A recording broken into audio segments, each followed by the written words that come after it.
जय हिंद, वंदे मातरम। साथियों, दुखद खबर राजस्थान के हनुमानगढ़ जिले से प्राप्त हो रहे हैं। हनुमानगढ़ जिले के धौलीपाल गांव के रहने वाले वायुसेना के विंग कमांडर राजेंद्र गोदारा वीरगति को प्राप्त हुए हैं।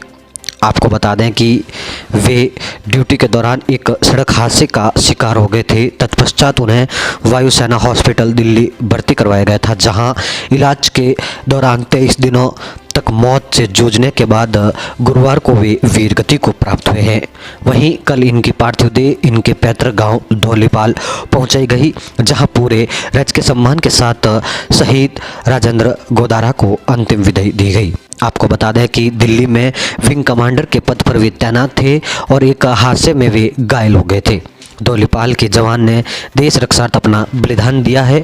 आपको बता दें कि गांव धौलीपाल निवासी वायुसेना के विंग कमांडर राजेंद्र गोदारा पुत्र रूपाराम गोदारा तकरीबन 15 वर्ष तक वायुसेना में देश की सेवा करने के बाद शुक्रवार को माटी में समा गए। उन्होंने 23 दिन तक मौत से जूझने के बाद गुरुवार को नई दिल्ली स्थित वायुसेना के अस्पताल में दम तोड़ दिया। विंग कमांडर की पार्थिव देह शुक्रवार दोपहर बाद गांव धौलीपाल स्थित उनके घर पैतृक निवास पर लाई गई। यहां परिजनों, ग्रामीणों तथा जिले भर के विभिन्न सामाजिक व राजनीतिक संगठनों के पदाधिकारियों ने पार्थिव देह पर पुष्पचक्र अर्पित कर और उनके अंतिम दर्शन किए। इसके बाद घर से करीब 3-4 किलोमीटर दूर राजेंद्र गोदारा के पुश्तैनी खेत में उनका दाह संस्कार किया गया। देशभक्ति नारों के बीच हजारों लोग दाह संस्कार में शामिल हुए तथा श्रद्धा सुमन अर्पित किए। वायुसेना की टीम ने विंग कमांडर को आखिरी सलामी दी। सदर थाना पुलिस की टीम ने भी सलामी दी। राजेंद्र गोदारा किसान परिवार से हैं। उनके पिता दिवंगत रूपाराम गोदारा की आजीविका कृषि ही थी। किसान परिवार से ताल्लुक रखने वाले राजेंद्र गोदारा के एक पुत्र है। प्रेम गोदारा के अनुसार दिल्ली में 21 फरवरी को ड्यूटी के दौरान एक हादसे में विंग कमांडर राजेंद्र गोदारा गंभीर घायल हो गए थे।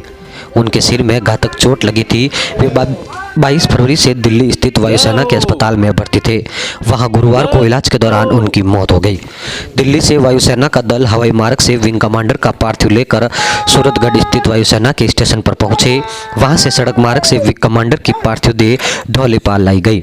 रास्ते में कई गाँवों में ग्रामीणों एवं विद्यार्थियों ने जयकारों के साथ पुष्प वर्षा के साथ श्रद्धांजलि दी।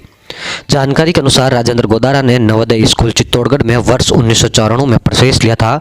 वहां शिक्षा पूरी करने के बाद 2001 में उनका चयन आर्मी में लेफ्टिनेंट के पद पर हो गया। फिर वायुसेना से विंग कमांडर के रूप में नियुक्ति पाई। इसके बाद हैदराबाद में प्रशिक्षण पूर्ण करने के बाद राजेंद्र गोदारा की नियुक्ति अहमदाबाद में हुई। वहां से उनको दिल्ली नियुक्त किया गया। अभी वे दिल्ली में ही थे। परिवार में पत्नी व एक पुत्र है। शहीद जवान के श्री चरणों में अपना समाचार यूट्यूब चैनल कोटि कोटि नमन करता है।